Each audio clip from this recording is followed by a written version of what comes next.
Hello guys, I'm back.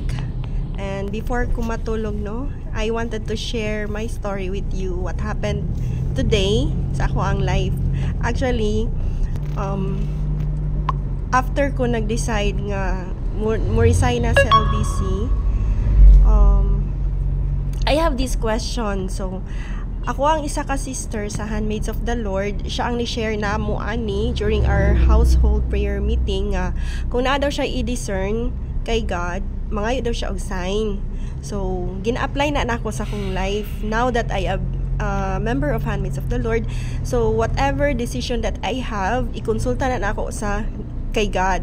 And then, here comes today, nagplay ko og song, Christian song.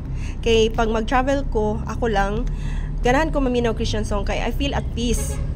And then, kanang, ang nahitabo mong good, kay, nako'y gidiscern sa Ginoo. I am asking if I am still in the right path. Is this His will to me? And then, if I am still serving His purpose with this out of the blue business that came in sa akong kinabuhi nga I did not expect it to happen. So grabe ang paghanay ni God sa akong kinabuhi. So and then nalibaw ta kong balhibo kay ni kalit lang na ay pink ka car nagsunod na ako. And then pag-discern ako sa iya kung am I still in the right path, Lord? Ana jud ko. Am I still serving your purpose?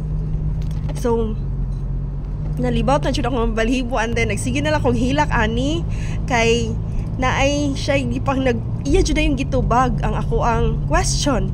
Gi-answer gyud ayon niya through this car, pink nga car of all colors, Lord.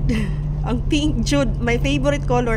And then kay bawo ba mo guys nga bisag unsa ko na kog padaplin. See, ang dalan perti ka kanang limpyo kanang wala ba mga sakyanan. Supposed to be nagpahinay ra pud ko aning padagan. Supposed to be mo overtake ni ang sakyanan. Ako gusto jud ko nga mo overtake siya nako or gusto ko nga maguna siya nako. But then naara gyud siya sa akong luyo, and I'm so thankful of this owner sa car kay you made your car my kana bitang answer sa akong discernment, kana bitang kanang feeling nako nga murag ningo nang Ginoo ba, my child, my daughter, I have been at your back ever since.